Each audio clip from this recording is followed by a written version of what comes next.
Ladies and gentlemen, good day and welcome to Aptus Value Housing Q2 FY24 earnings conference call hosted by Dolat Capital. As a reminder, all participant lines will be in the listen-only mode and there will be an opportunity for you to ask questions after the presentation concludes.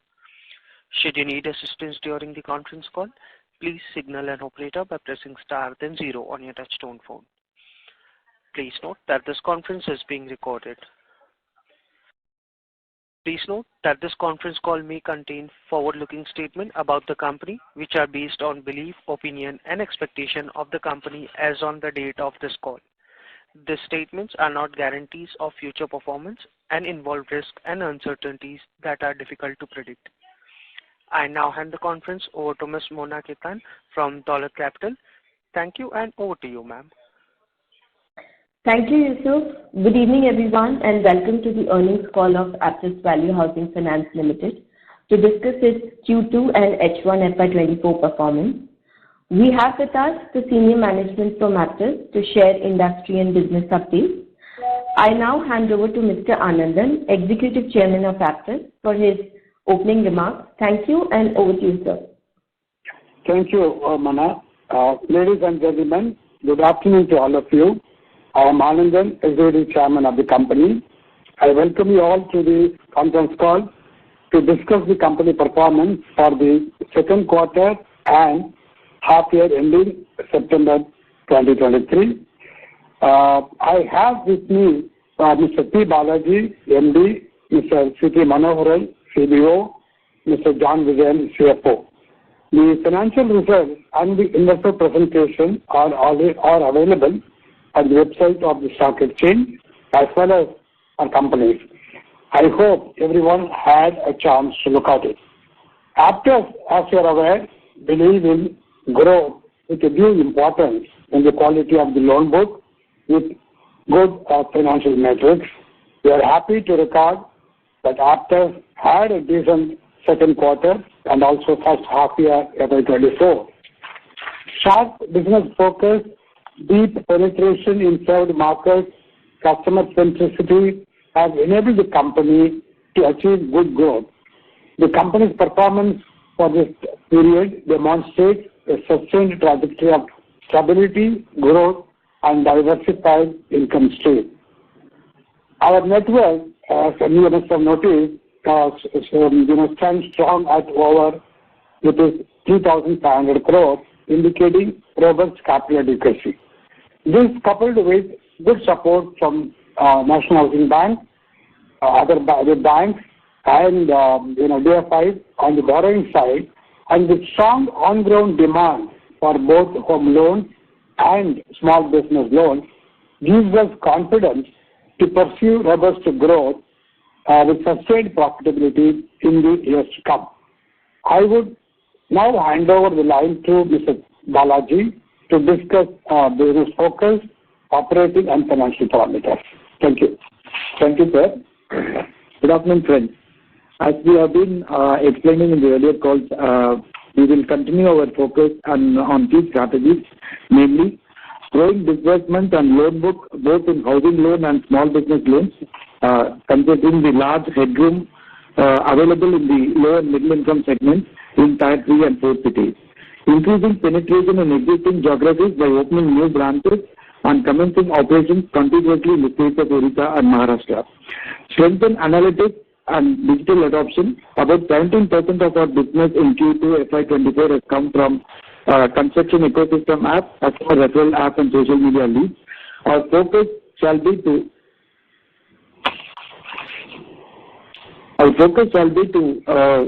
increase the leads through these channels in addition to the physical branch network.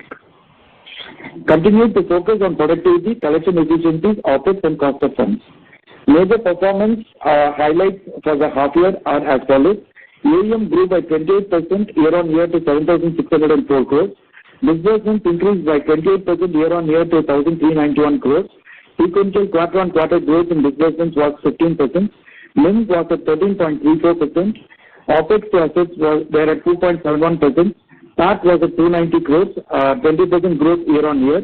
ROA and ROE was at 8.1% and 17% respectively. Total live customers as on 30th September was at 119,000. This represented 25% growth year-on-year. During the period, 19 branches were opened, and as we speak, 3 more branches have got opened. Further, we'll be opening our first branch in Maharashtra this month. Asset quality, collection efficiencies improved to 99.72% in this quarter. Our 30 plus DPD has improved by 51 basis points to 5.99% on year-on-year basis. On sequential quarter-on-quarter basis, the improvement was 28 basis points. This will be focused and improved upon in the ensuing quarters. Net NPA was at 0.89%. Provision coverage ratio has been consistently maintained at 1.06% as on 30th September. We are carrying a total provision of 81 crores, and this, when computed as a percentage of NPA, works out to a coverage of 89%. Funding, we have well-diversified borrowing. Of the total borrowing, 62% are from banks, 26% were from NHB, 7% were from NTB, and balance in the form of securitization. We have sufficient on-balance sheet liquidity of almost 974 crores, including undrawn sanctions of 300 crores from NHB and 290 crores from banks. Now, with these remarks, I open the floor for the question and answer. Thank you very much. We will now begin the question and answer session. Anyone who wishes to ask a question may press star and 1 on their touchtone telephone. If you wish to remove yourself from the question queue, you may press star and 2. Participants are requested to use handset while asking a question. Ladies and gentlemen, we'll wait for a moment while the question queue assembles.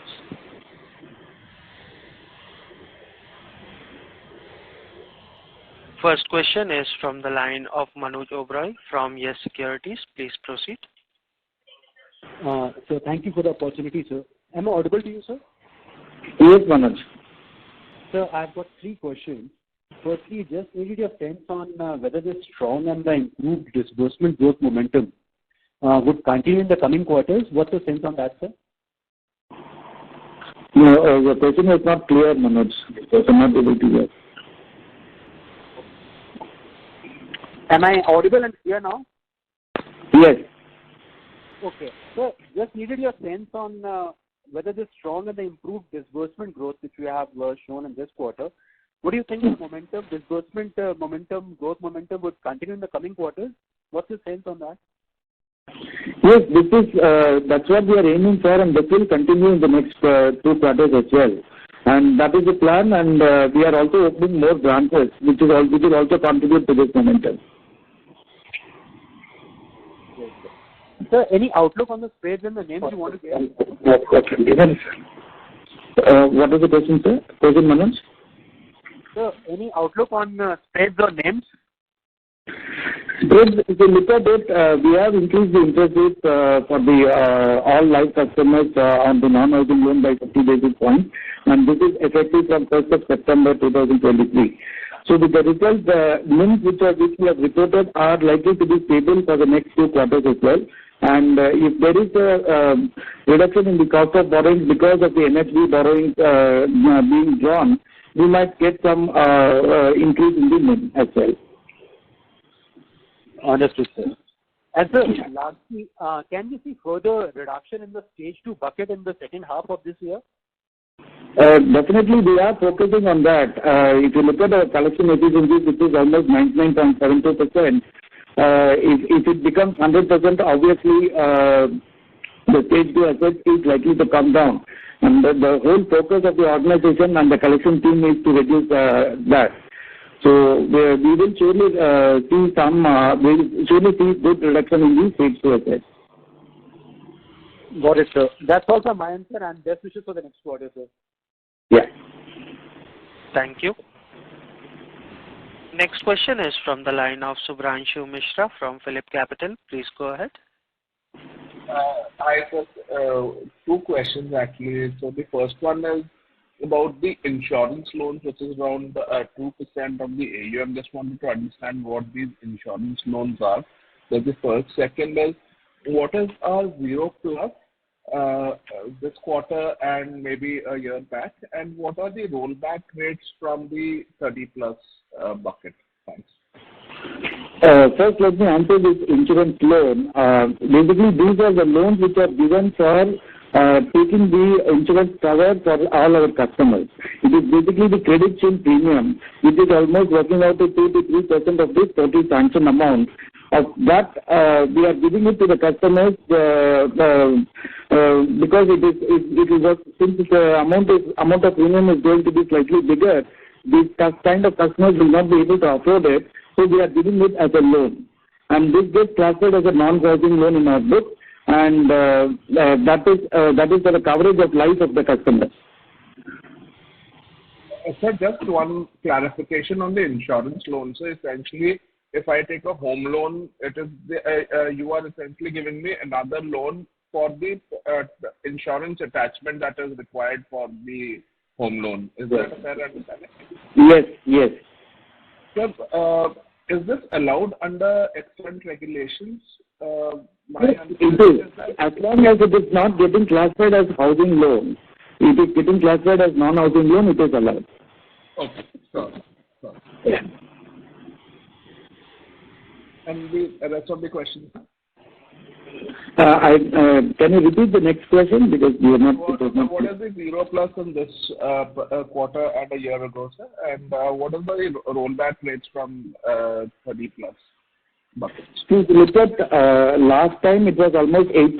Last quarter, 1+ was 8.5%. Now it is reduced to 8%, and it was almost 10% last year at the same time. And the rollback rates from the first bucket, sir? What is that? I didn't understand that. The rollback rate, sir. What is getting cured in the first bucket, which rolls back into the regular? Main lodi is 94%. Sorry, 89% last time. Now it has become 92%. Right. Sure, sir. Yeah. Thank you. Yeah. Thank you. Before we move to the next question, a reminder to the participant, anyone who wishes to ask a question may press star and 1. Next question is from the line of Raghav Garg from Ambit Capital. Please go ahead. Yeah, thanks for the opportunity, sir. I have 2 questions. One is, what was your AUM growth in Tamil Nadu for this quarter? The AUM growth for the half year was 13%. It is there in the presentation as well, and the growth in Tamil Nadu is 13%. We are seeing some attrition there in the Tamil Nadu, so that's why the loan book growth is not that high in this state. And there were problems at the recruitment level. So sorry, I could not get you. The line is not very clear. Could you repeat the last part, please? No. Actually, what has happened is there were some attrition at Tamil Nadu, both at the cluster manager and the area manager level. Now, because of that, just to add to what Balai said, at the portfolio level, we had a growth of about 28%. And within that, Tamil Nadu, we had a growth of 13%. Whereas in Andhra, Telangana, and other places, we had a growth of over 35%. In Tamil Nadu, we had in the first quarter, our attrition at the branch manager level slightly higher, but then it got corrected, resulting in the second quarter, our disbursements already gone up to 15% over first quarter, and we are very confident of maintaining this trend in the third and fourth quarters also, resulting in that we are confident of meeting the projected growth that we indicated of around 35% for the current year. But sir, if I look at last 2 quarters as well, 1Q24 and 4Q23, the growth was somewhere between 15-16%. Still lower than what you're delivering at the overall AUM level. Why is that the case, despite you just having about 3,000 crores of AUM in that state? Yeah, as I've explained to you that we have our disbursement itself was slightly lower in the first quarter. You must have observed that. we have disbursed about 645 crores, and that has gone up to 740 crores in the second quarter, and we are confident of improving it further in the third quarter. So, in other words, a slight lower disbursement in the first quarter has happened in Tamil Nadu, as Benny mentioned, that there is an attrition at the field level, slightly higher than our budget, which has been corrected already, and now the disbursements have come back to normal as reflected in the second quarter itself, and going forward it will improve further. Sir, my question was actually pertaining to the previous quarters, but I'll take it another time. I'll get to my second question, which is, so you mentioned that you've set up one branch in Maharashtra. I just wanted to understand how are you building up business in Maharashtra? Have you hired a team from Maharashtra, or and as well, if you're hiring a new person, a new business head for the expansion in West, just a flavor on this would be very helpful as to how you're building business in Maharashtra. Yeah, thank you. Our branch expansion strategy is always that we go deep into a particular state, and also on a contiguous basis we open new branches. For example, we have opened our first branch in Odisha in a place called Behranpur, which is almost very close to a place called Srikakulam in Vizag. So similarly, we'll be in Maharashtra, we'll be opening a branch in Nanded, which will be around 70-80 kilometers from a place called Nizamabad, where we are already having operations. So the control will be from Nizamabad. Of course, the team has been set in Maharashtra. We have appointed a cluster manager there who will be responsible for opening more branches there, and we have already set up the branch team, and also the legal, technical, and all of them are in place. So we just have to open the branch and start the business there. Sir, is the team hired locally, or have you? It has always been our strategy to recruit people locally, whether it is Odisha or Maharashtra or any new state where we enter, we will recruit local people. Thank you, sir. That was all from my side. Yeah. Thank you. Ladies and gentlemen, to ask a question, you may press star and 1.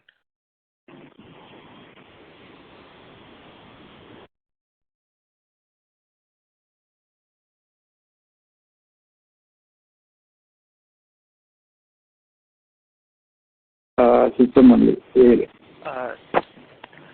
Next question is from the line of Pranav Gupta from Inus Alpha Investment Managers. Please proceed. Hello. Mr. Pranav, your line is unmuted. Please proceed. Yeah, hi. Am I audible clearly? Yes. Yeah, hi sir. Good afternoon and congratulations on a good set of numbers. I have 2 questions. So first one is, like last quarter we saw that Aptus declared a dividend. Just wanted to check with you if there is any dividend policy that the board has formulated. If so, then what is it, and can you explain any future dividends that you might pay out? Dividend policy, So actually, as we have explained last meeting, that the company, we do have a policy on dividend, and as you know, we have declared the dividend about FY23, and FY24 also the board will take the dividend decision at the appropriate time in the possibly in the third quarter meeting and or in the fourth quarter meeting. And we do have a broad dividend policy in terms of considering our after-tax profit, and also considering the need to really be seen as a dividend-paying company, which we believe is stand in good stead. The board will decide an appropriate percentage of dividend going forward. Okay, just as a follow-up to that question, like you had mentioned last time on the call, that these dividend payouts are largely to lead the business to an optimal leverage level that you think is okay. So is there any thought on when and if we might end up stop paying dividends, and any optimal leverage level that we're targeting eventually? Okay, we cannot really. I don't think we made a decision at the board level to stop making the dividends, or to start paying the dividends and all. But we have evolved a policy of paying dividends on a regular basis going forward, and at an appropriate rate, in line with our policy of tax, in line with our policy in terms of the dividend payout ratio, which is sustainable for us, in the future as well. Sure. That answers my first question. So the second question is on the growth part. You mentioned that you started opening branches on a contiguous manner in Orissa, and we will also be opening our first branch in Maharashtra this quarter. Could you talk about the process that we go through in terms of assessing the opportunity when we decide to open a branch in a new state? Could you talk about the process and what sort of opportunity you see in these two new states, that is Odisha and Maharashtra? Yeah. See, how we go about opening the branches is, first of all, we do a clean market study on what is the kind of market, what kind of people, what is the culture of the people, what are the repayment abilities, and what is the repayment culture of the people, and also the business done by other NBFCs and HFCs, and what are the kind of delinquencies they are experiencing, and those kind of things. And then we come to a conclusion on what kind of industrial activity is happening, what kind of self-employed customers are there, which is our target segment. So based on that, we have the database, and based on that, we open the branches, and that's how we go along opening branches in the new states as well. Sure. So just one last question. You mentioned that we've taken a 50 basis points pricing hike in this quarter, that is September of this year. Could you talk about what is the frequency with which we if this rate hike is taken in September, does it become applicable immediately, or is there a repricing mechanism that flows over the next couple of quarters? So the price hike which we have taken is effective from 1st September, and it is not effective with a lag. It is got implemented, and it is being effective from 1st September. Right. So any repricing, whether upwards or onwards in the future, is typically done, is made into effect immediately. See, normally our philosophy is to absorb the increase in the interest cost by way of operational efficiencies. If the interest cost is going beyond that and resulting in NIM compression, we get into this policy of increasing the interest rate. So with that in mind, we have done this 0.5% increase, and we will be observing the interest cost increase also very closely, and based on that, the decision will be taken on whether to increase the interest rates to our customers or decrease the interest rates. Sure, sir. Thank you so much. Thank you. Next question is from the line of Arul Selvan from Independent Advisors Private Limited. Please proceed.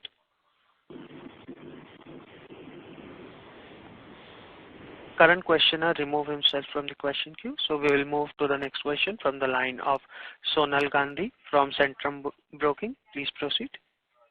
Yeah, thanks for the opportunity, sir. The line is not very clear, so I just wanted to understand what was it that we spoke about cost of funding. Do we expect it to go up from here, or we expect it to remain at a similar level? And what is the NHB sanction limit that we have at the moment? Let me explain you this. See, if you look at our corporate build-up, there are two companies. One is the housing finance company, the other one is the NBFC. And in the NBFC, we do the small business loans, we charge 21% interest there, and in the housing finance company, we charge anywhere between 14 to 15% on the housing loans. So the interest cost depends on that, and in the housing finance company, we have the benefit of this NHB refinance. And the incremental borrowings, we are rating between 8.25 to 8.3% in the housing finance company, around 0.25 to 0.5% more in the NBFC company. So it is the function of these two that is playing a part in the cost of funds that is getting increased to us. If you look at our June quarter cost of funds, it was around 8.3%, and after that it has become 8.41%. This is basically because we have increased our borrowings in our NBFC, where it is slightly expensive as compared to the housing finance company's borrowings. Now, going forward, we have got this NHB sanction, which is around 300 crores, which will have an interest rate at least 0.5% lesser than the market rate. So to that extent, there can be a savings in the cost of funds. But again, the market being market, the cost of funds are going up. So we actually don't know how the markets are going to go up and what will be our cost of funds on the NBFC. So with the result, the cost of funds, which was at 8.41% because of this 300 crores sanction, which will be drawn from NHB and also the NBFC borrowings, it should settle around 8.45 to 8.5% for this year. Okay. Second, sir, in Tamil Nadu, there is another NBFC which is growing very, very fast, very aggressive. So is there, some attrition, probably because of this NBFC wherein we are losing the talent and that is impacting our disbursements? They become more aggressive. That's where, we are kind of losing customers. Not losing, but our growth rate has kind of come down. If you could just give some color on that. Let me explain. See, I don't know which NBFC you are talking about. If I am able to get what you are talking, I think they are not our competitors. First of all, let's be very clear on that. Because they are in a different segment and it's a completely different segment. And we are not losing people to them. But the thing is what has happened is 5 years back there were not many companies operating in any of the areas where we are operating. Now there is competition. So people want to go to some other company, and then what has happened is after seeing those places they come back to us as well. So that's what is happening, and attrition is normal. Even in banks the attritions are very high. So it is actually how do we manage that attrition and how do we still grow is the one which we need to work on, and we'll be working on that. So actually, just to add a point here that the attrition rate for us, if you look at our staffing in 3 levels, in terms of the senior most, middle, and at the field-facing jobs at the level, our attrition rates are much lower at the senior level, at the middle management level. Even at the branch level, our attrition rate is one of the best in the industry, one of the lowest in the industry. But then, being a significant and well-known player in the southern markets, any company wanting to enter, obviously, normally they look at the successful existing companies. To that extent, we had slightly little more than the budgeted attrition in the state of Tamil Nadu for a short period. And as I mentioned, that has been corrected, and which has been also reflected in our business in the second quarter itself and in our confidence level in the third and fourth quarter going forward. And the fact that we are very confident of meeting whatever budgeted growth rate that we indicated in the disbursements as well as in the book. Okay. So, sir, are we still targeting 30% plus AUM growth? That's right. Not clear, please. Our AUM growth target remains at 30% plus. Is that understanding right?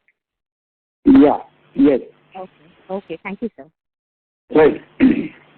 Thank you. Next question is from the line of Jigar Jani from B&K Securities. Please go ahead. Yeah, hi sir. Thank you for taking my question. On the interest rate hike, I believe we had also taken a 50 bps rate hike on the non-HL portfolio and SBL portfolio from 1st August. That is implemented, right? Already? It is actually effective on 1st September. There is only one increase in the interest rate hike, which is 0.5% on the non-housing loans, all live customers. But it is effective only from 1st September and not from 1st August. Okay. And this, we are not doing any hikes on the housing portfolio. This is only the one which you are mentioning is for the same one that you mentioned in the last answer or the last call. One second. If you look at the interest rates, what we have done in November 22, we have done this 0.5% increase for the housing loan customers. Okay. After that, we have not done anything for the housing loan customers. In September 23, for all non-housing loan customers, we have increased the interest rates by 0.5%. Okay, understood. So the whatever was given in 1st August is been taken at 1st September, basically, but same thing. Yeah. So when you say that your disbursement run rates or trend would remain the same, so would it be fair to say that we are targeting 15% kind of sequential increase in disbursements going ahead as well? Q1Q? Your question is not clear. We're not able to hear properly. Yeah. So what is this better? Hello? Yes. Yeah. Is this better? Slightly better, but yeah. Hello? Yeah. Yeah. So what I was asking is, basically you said that the disbursement trend that you have seen in this quarter is likely to continue going ahead as well. So would that imply that you're targeting 15% kind of sequential increase over the next 2 quarters as well? Yes. Okay, understood. And just sorry, the line was a bit hazy. So your borrowing cost for housing finance company is 8.25 to 8.5, and for the let me explain. Yeah, 8.25 to 8.3. Okay, and the NBFC is 25 bits higher than the 25 to 50 basis points more. Yes. Okay, understood. Thank you so much for answering my questions. Thank you. Next question is from the line of Ms. Mona Ketan from Dolat Capital. Please go ahead. Yeah, hi sir. So I had a few questions. So firstly, if you look at the spreads over the last 2 years or so, or 2.5 years rather, they've settled at higher levels versus in the past. So maybe almost 100 bits higher, partly also into the rating upgrade that you had during this time. So could we expect this kind of spread between 8.5% to 9% to sort of continue, or could they normalize over time at lower levels? No, as we have been explaining on the call, the yields which we are generating are sustainable because of the product mix. So with the result, the spread which we are having around 8.8% as of now is likely to be maintained between 8.5% to 9%. Yeah, Mona. Sorry, so you said that 8.5% to 9% should be sustainable. Yes. Sustainable. Okay. Secondly, how are our incremental cost of borrowing, both on the NBFC and the HFC books? Yeah, just now we explained. See, what is happening in housing finance company, we are getting funds at between 8.25 to 8.3%, and for the NBFC it is 0.25 to 0.5% more than this. Okay, so this is the incremental borrowing cost from that. Borrowing cost, yes. Okay. And your OPEX was higher by about 20% sequentially. So is it largely to do with the branch expansion, or there's more? Yes, it is basically to do with the branch expansion. We have 20 branches opened and almost 300 to 350 people have joined additionally. That is one. And also we are saying that we are seeing the middle management as well, both in IT, compliance, credit, finance, everywhere. So that is also added to the cost. Okay. And we intend to add about how many branches per year? Around 30 to 35 every year. Okay. And if you could also talk about the BT out during the quarter. If you look at the pre-closure search, it is around 8%, the total pre-closures.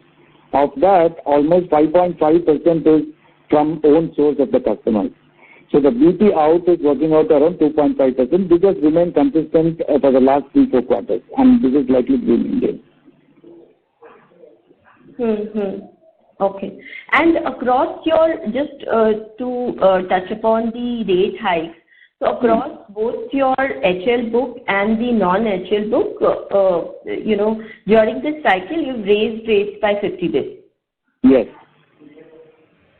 Okay. That's all from my side. Thank you. Thanks, ma'am. Thank you. Next question is from the line of Arul Selvat from Independent Advisors Private Limited. Please go ahead. Good evening, sir. Can you hear me? Am I audible? Yes. Yes. Thank you for giving me this opportunity. I have a few questions. The first one is regarding your disbursement for this quarter. I just wanted to know what would be the breakup of this disbursement between the HFC and the NBFC.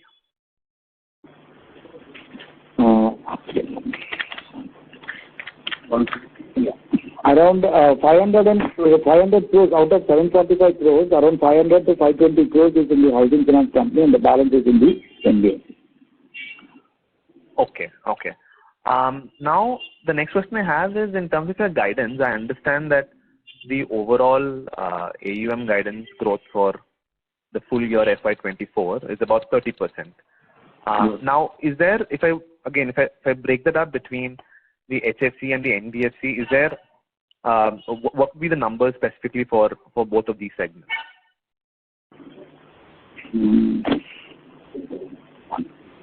Housing will be out of 3,400 crores or 3,200 crores which we are targeting for this year.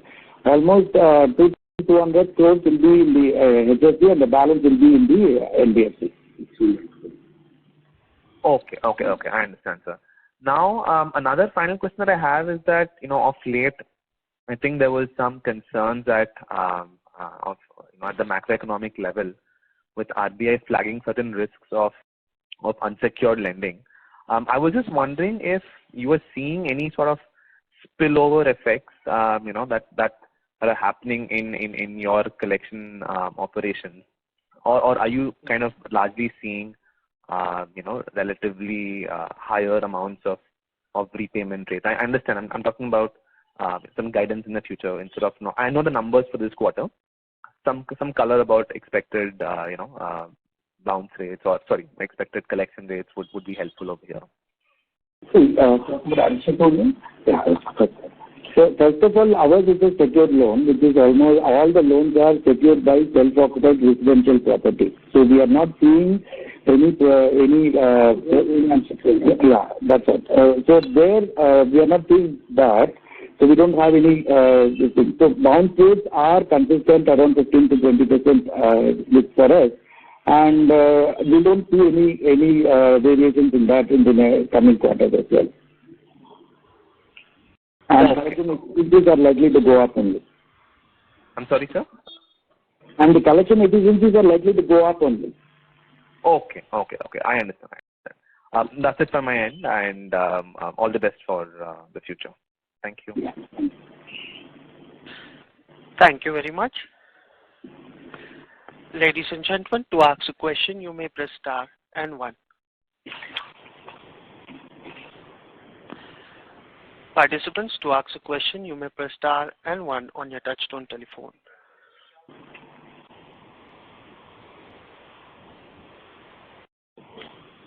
Sir, we don't have any questions in the queue.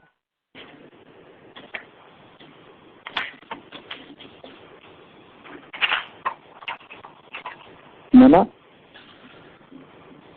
Yeah, hi sir. So should we go ahead and close the call? If there are no questions, I sure. think this is As So there are thank you. no further questions, I would now like to hand the conference over to the management for the closing comments. Thank you, Yusuf and Mona, for organizing this conference call. I would like to pay my sincere gratitude to all analysts and investor friends for taking time out are the busy schedule to listen to us today. Please feel free to connect with us in case you have any further queries. We would be happy to get back to you. Thank you. Thank you. On behalf of Dolat Capital Markets Private Limited, that concludes this conference. Thank you all for joining us, and you may now disconnect your lines.